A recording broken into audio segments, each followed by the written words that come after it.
This is about tearing community apart. It's about tearing families apart. It's about destroying businesses, the fabric of our community, what makes this state great, this country great. And it has formed this community. So there was the announcement that 2,000 elements of the National Guard are going back, but you still have another 2,000 plus 700 Marines. Your reaction on that? I mean, what a farce, what theater. These are police officers and firefighters that are our National Guard men and women. These are some of the teachers that should be teaching summer school. These National Guard men and women quite literally were helping us doing vegetation and forest management to deal with fire season. Taken off. Most of them weren't even assigned. Hundreds of millions of dollars wasted as we're destroying the fabric of community and destroying these businesses in the name of theater and cruelty to scare people. That's what it's intended to do. Used as pawns. So he took 2,000. He's got 2,000 more. He needs to relinquish power and control today. When you look back at the initial protests in downtown Los Angeles before the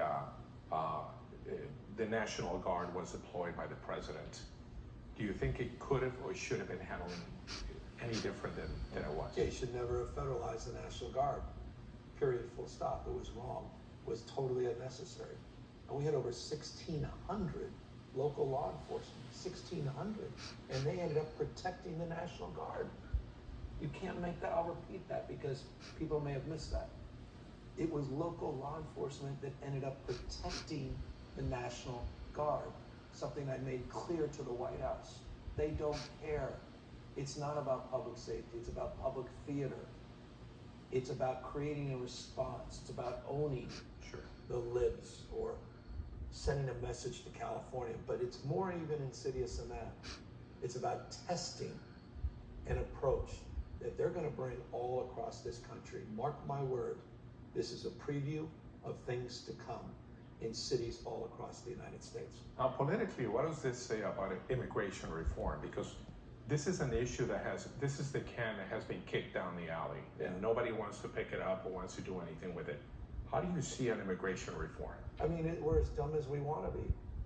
I mean, I long for the days that we had at least an attempt at bipartisanship, including the guy who sits to the left in the Oval Office today with President Trump, Marco Rubio, who at the time showed a little bit of courage, a willingness to find a pathway to citizenship, deal with background checks, address the issues around border security more broadly and holistically, address the issue of backlogs for immigration judges, look at the asylum system and ways to improve it, and advance the cause for dreamers and people on temporary status.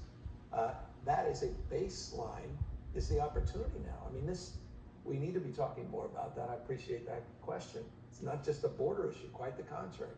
Sanctuary policy, if you want to get rid of it, you can do it by advancing comprehensive immigration reform. It's a byproduct, sanctuary, of the failure of the federal government to do its job. And I pray cooler heads prevail, and I pray we find some common humanity and some capacity for compassion and decency and address this in a comprehensive way. Lastly, they appealed, the Trump administration appealed the decision of the judge. And we know that they're going to be working out there now. There's a talk about rental agreements for landlords. They're going to try to circumvent, including, I believe they're trying to deny bail for people who have been detained. Yeah. So are we prepared for all this coming? I mean, this is why we trued up our legal defense. This is why we're putting out information about knowing your rights. This is why we're reminding people of all the resources that we have put to bear, but reminding them the importance of accessing them. And they mean nothing if you don't know about them. Sure. Your rights mean nothing if you don't think you have them. People have rights.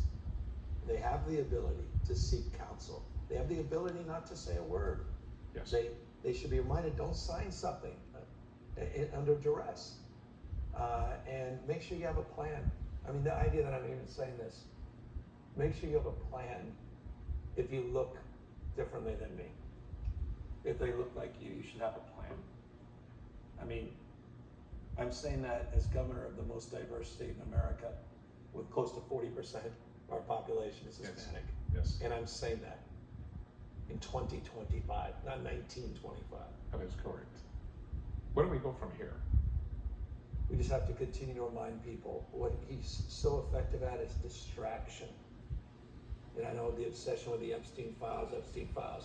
My obsession is right here in a family that, wants to stay together. That puts everything on the line. It hits you hard, doesn't it? I'm a small business guy. That's how I started. Started as a restaurant guy. Come on. My mom, she passed away. She was my bookkeeper. My sister works for us.